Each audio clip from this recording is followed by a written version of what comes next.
Bienvenue dans ce nouvel épisode d'Olala la France, le podcast qui te permet d'améliorer ton français ainsi que de mieux comprendre la France, les Français, leur vie et leur culture. Moi c'est Manon, ton hôte et ta professeure de français.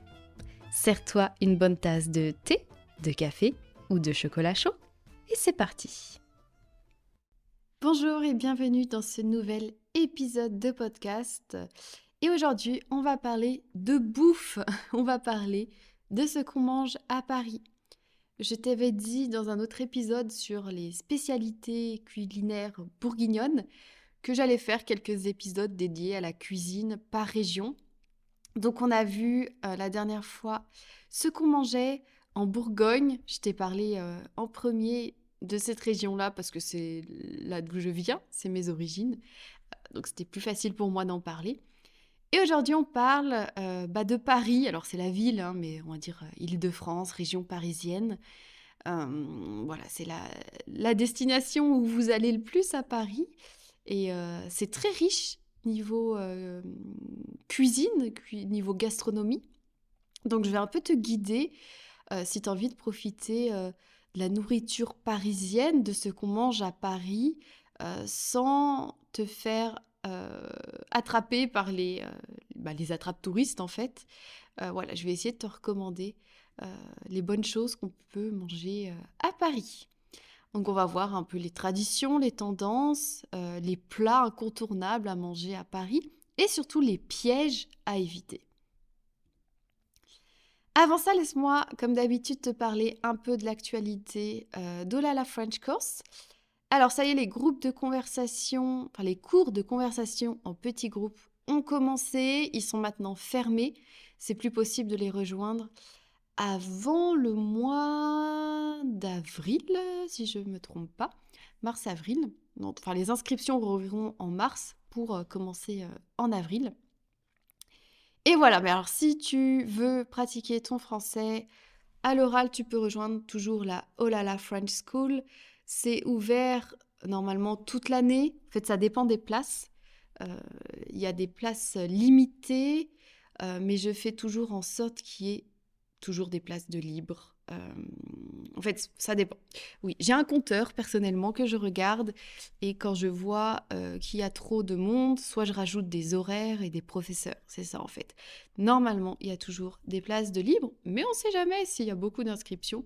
À tout moment, je peux fermer notre programme en attendant d'avoir de nouveaux professeurs et de nouveaux horaires. Donc, le principe de la Olala French School, donc c'est tu as accès en fait au meilleur de notre contenu. Tu as des leçons en autonomie du niveau A2 à C1 avec des ressources authentiques, ciblées, communication. Et tu as aussi, c'est le meilleur programme. Enfin, généralement les étudiants, c'est ce qu'ils préfèrent, c'est les coffee chats, le French Coffee.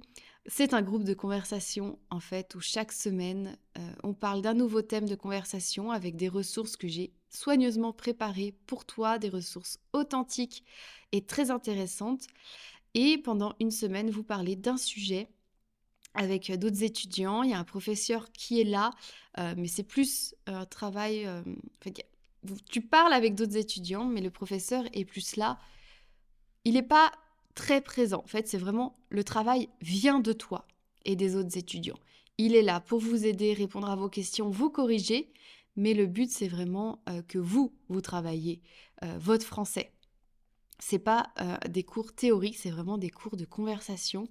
Si tu veux, pour te résumer, la Olala French School, on apprend le français via la conversation, en écoutant des conversations, des choses authentiques, mais aussi en participant à des conversations. Je le compare souvent, je l'ai déjà dit, à une salle de sport pour son français. Quand on fait du sport, il faut pratiquer, pratiquer, pratiquer. On n'a pas tout le temps un coach avec nous. Il faut quand même beaucoup, je vais dire à 80% pratiquer et 20% avoir un peu de théorie, de conseils. La French School, c'est pareil. À 80%, tu pratiques ton français. Tu as quand même une présence du professeur. Mais moi, je suis disponible aussi par email ou via notre groupe WhatsApp. Mais le travail vient de toi. De toute façon, il n'y a que toi qui peux améliorer ton français. Tu peux prendre tous les professeurs du monde. euh, Si toi, tu n'es pas acteur de ton apprentissage, ça sert à rien. Bon, revenons à nos moutons. Notre épisode du jour au sujet de ce qu'on mange à Paris. Alors déjà, avant de commencer, on va parler des clichés, on va un peu démêler le vrai du faux. À Paris, on mange pas tous les jours des croissants, du foie gras, des bœufs bourguignons, etc. Ok, c'est un peu le cliché, mais on mange des croissants, mais c'est pas tous les jours. En tout cas, ceux qu'on mange tous les jours, je pense qu'ils sont en très mauvaise santé. Parce que bon, le croissant, c'est très bon au niveau du goût, mais c'est pas très bon pour la santé. À Paris, en fait, ce qui est un peu complexe de dire ce qu'on mange à Paris, c'est qu'on mange tellement de choses parce que Paris, c'est une capitale multiculturelle, niveau gastronomique. Euh, Pas que, mais il y a beaucoup d'influences du monde entier concernant l'alimentation. Bon, je vais essayer j'ai plus les mots. Je vais essayer de te décrire les repas typiques qu'on mange à Paris, même si c'est très dur parce que c'est pas une généralité. Mais si on commence par le petit déjeuner parisien. Traditionnellement, on mange des tartines, du pain, une baguette de pain avec du beurre et ou de la confiture. On boit évidemment un café, le café parisien est très connu, peut-être un jus d'orange, pourquoi pas. Le thé est un peu plus rare, quand même. Moi, par exemple, je suis pas parisienne, hein, mais je bois que du thé, pas de café.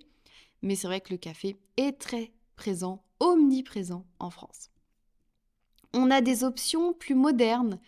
De plus en plus de Parisiens mangent par exemple du granola, du yaourt nature avec du granola et des fruits. C'est un peu plus sain comme petit déjeuner, donc forcément plus à la mode. Il y a aussi les matcha latte, les thés matcha, je connais pas tout ça, mais ce genre de choses qui sont très à la mode et populaires. Mais voilà, alors oui, ça nous arrive de manger des viennoiseries, mais c'est plus ponctuel, c'est plus rare d'en manger. Alors ensuite, le déjeuner, donc, c'est un peu plus complexe parce que beaucoup de Parisiens travaillent et ça va être souvent des repas qu'on appelle pris sur le pouce. On mange sur le pouce, c'est-à-dire qu'on mange assez rapidement, donc des choses plutôt faciles à manger, comme des sandwichs, des salades, des quiches peut-être, des steaks frites. Voilà, donc c'est des choses plus rapides. Alors à la mode maintenant, il y a peut-être les Pokéballs qui, je sais pas si ça se prononce comme ça. J'ai l'impression de parler des Pokémon, mais non. Pokéball, je sais pas comment ça se prononce. Mon Dieu, je suis vieille. Je suis pas à la mode. Mais oui, bref, ça c'est un peu plus à la mode. Les falafels aussi, c'est très populaire à Paris. Le traditionnel aussi sandwich jambon-beurre le midi que prennent les Parisiens. Voilà, souvent les Parisiens quand ils travaillent, alors soit ils ramènent ce qu'on appelle leur gamelle, c'est les restes de la veille qu'ils mangent le midi. Soit ils prennent un sandwich, donc un jambon-beurre par exemple, quelque chose d'assez rapide. Ce qu'ils aillent, alors il y en a qui vont dans les bistrots, je pense que c'est un peu plus rare, c'est peut-être plus ponctuel. Dans les bistrots parisiens, on a souvent des plats le midi, des formules, par exemple entrée plus plat ou plat plus dessert, qui sont assez pratiques. Donc voilà, mais c'est un peu plus... Oui, ça arrive qu'on aille ponctuellement au restaurant, dans des bistrots où c'est assez rapide, si on voit un ami, une amie, le midi, par exemple. Et pour le soir, alors le dîner parisien, normalement, c'est censé être plus léger, mais pas réellement. C'est plutôt des repas chauds, un repas... ouais, c'est souvent, voilà, on a de la viande, des légumes, avec des féculents, par exemple ratatouille, gratin dauphinois, des choses comme ça. Alors après, ça dépend aussi de la saison. L'été, on va plutôt manger des salades, on va beaucoup faire l'apéro aussi. Donc on va avoir des apéros dînatoires où on picore des petites chips, des petits gâteaux apéritifs, des petites tartelettes, enfin voilà, des choses assez sympathiques à manger. L'hiver, on va plutôt manger des raclettes, of course, des soupes, des légumes de saison, par exemple des potimarrons, etc. Donc voilà. Donc l'été, on est plutôt sur des apéritifs dînatoires avec du saucisson, des chips, avec un petit verre de rosé. C'est pas vraiment très sain, pas du tout même, mais c'est très convivial. Si on est avec des amis, c'est pas mal. Et l'hiver, ça va être des choses un peu plus lourdes, un peu plus cuisinées peut-être, oui. Il y a toujours des apéritifs dînatoires, mais un peu moins et un peu plus riches en aliments. Alors, les plats typiques qu'on mange à Paris. Alors, je suis en train de réfléchir, on n'a pas forcément des plats typiquement parisiens. À Paris, on va plutôt manger des plats typiquement français. Par exemple, on retrouve souvent le bœuf bourguignon, qui est de Bourgogne. J'en parlais dans un épisode précédent, qui est très présent à Paris. On peut vraiment le retrouver dans les bistrots parisiens. On a le confit de canard. C'est aussi très présent dans les bons bistrots parisiens, la bonne bouffe française à la bonne franquette, comme on dit. Je pense un classique de Paris, c'est l'entrecôte frite. Manger une bonne entrecôte avec des frites, c'est assez classique de trouver ça dans les restaurants parisiens, dans les bistrots. Donc l'entrecôte, c'est un morceau de viande, hein, une certaine partie de bœuf qu'on accompagne avec des frites et une petite salade. On a la soupe à l'oignon. Ouais, c'est assez populaire à Paris. Alors plus l'hiver, hein, plus un plat du soir qui est assez bon. Bon, après, tu auras une mauvaise haleine, mais bon, l'important c'est d'en manger. Le croque-monsieur et le croque-madame, assez populaire à Paris, assez simple à manger, bon, accompagné d'une salade avec des frites, souvent mangé plus le midi. Ouais, c'est plutôt quelque chose qu'on mange le midi, qu'on retrouve aussi souvent dans les restaurants parisiens. Voilà, il n'y a pas forcément un plat typique à part voilà ceux dont je t'ai parlé. Alors après, à Paris, il faut savoir que Paris est très influencé par le monde, ce qui est normal, hein, c'est une capitale, donc il y a beaucoup d'influence. Donc déjà, à Paris, c'est plus facile de trouver déjà des restaurants végétariens et véganes. C'est très présent, très normalisé, alors que dans le reste, alors que dans le reste de la France, pas du tout. C'est très difficile dans le reste de la France. Si t'es pas dans une grande ville, c'est très dur de manger végétarien et vegan. Voilà, Paris, c'est plutôt facile et accessible. C'est ancré maintenant dans la culture parisienne. Sinon, tu as beaucoup d'influences asiatiques, c'est très populaire, les restaurants asiatiques, manger des ramen, les sushis évidemment, la nourriture coréenne, thaï, enfin voilà, c'est très populaire, il y a beaucoup de restaurants asiatiques à Paris.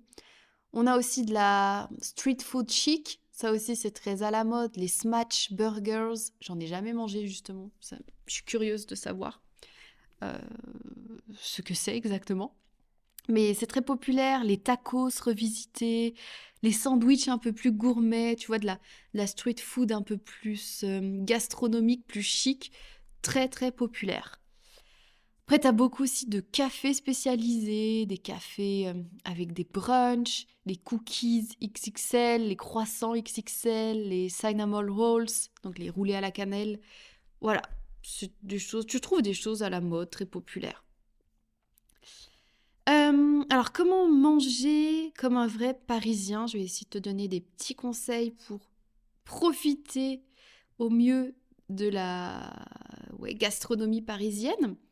Alors, essaye de choisir des petits bistrots plutôt que ces grands restaurants, ces espèces de restaurants-cafés touristiques qui sont près des grands monuments, hein. Ils sont souvent près d'attractions touristiques, c'est normal.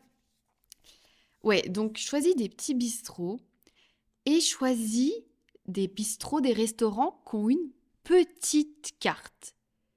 On se dit souvent, ah, il y a beaucoup de choix, c'est qu'ils sont doués et qu'il y a plein de choses à manger et que c'est mieux. Non, s'il y a beaucoup de choix, ça veut dire qu'il y a beaucoup de choses qui ne sont pas faites maison et qui sont peut-être déjà préparées, déjà surgelées. Moi, je le fais tout le temps quand je choisis un restaurant, je prends un restaurant qui a une petite carte. Petite carte veut souvent dire, normalement, fait maison. Et les cartes aussi écrites à la main. Tu sais, quand tu as dehors, c'est un tableau, enfin une pancarte, où c'est écrit avec la craie à la main. Et souvent, quand c'est écrit à la main, ça veut dire que le plat est préparé le jour même avec des produits frais. Voilà. Donc, tu peux... Souvent, ça aussi avec les plats du jour. Les plats du jour, c'est très parisien. Et ça veut normalement plutôt dire que c'est fait le jour même, que c'est frais, que c'est fait maison. Voilà, ça, c'est mes petits conseils. À éviter, éviter en fait les restaurants avec des grandes terrasses. C'est souvent des pièges à touristes, notamment les restaurants près de la Tour Eiffel, vers Notre-Dame, etc. Donc, cherche plutôt des petits bistrots avec des petites terrasses. Et c'est pas parce que c'est cher que c'est un bon restaurant. Ça veut rien dire du tout. Mais voilà. Donc voilà, choisis des petits restaurants avec des petites cartes écrites à la main. Si tu suis déjà ça, normalement, ça devrait aller. N'hésite pas à regarder les avis aussi du restaurant sur Google. Et, et voilà, et je pense que tu auras avec ça une bonne expérience culinaire à Paris. À Paris, je pense que c'est facile de bien manger, il faut juste faire attention aux attrapes touristes. C'est aussi facile de manger varié et manger plein de choses. Mais si tu veux manger typiquement français, typiquement parisien, cherche des petits bistrots parisiens avec une petite terrasse. Voilà, ne te laisse pas avoir par les grandes terrasses, par les restaurants avec des espèces de décorations, avec des fleurs là très instagrammables. Ça veut rien dire. Enfin, ça veut pas dire que c'est bon, au contraire. Et ne regarde pas regarde si les cartes, mais si c'est une trop grande carte, ça va pas forcément être bon et frais. Voilà, n'hésite pas à me dire en commentaire tes expériences culinaires à Paris, comment ça s'est passé, si tu as aussi des petits conseils à nous partager. Et voilà, je te dis à bientôt au prochain épisode, en français bien sûr. Merci d'avoir écouté cet épisode de podcast. Si tu apprécies mon podcast et que tu souhaites me soutenir, tu peux donner 5 étoiles au podcast Oh là là, la France. Et je te dis à bientôt pour de nouvelles aventures, en français bien sûr.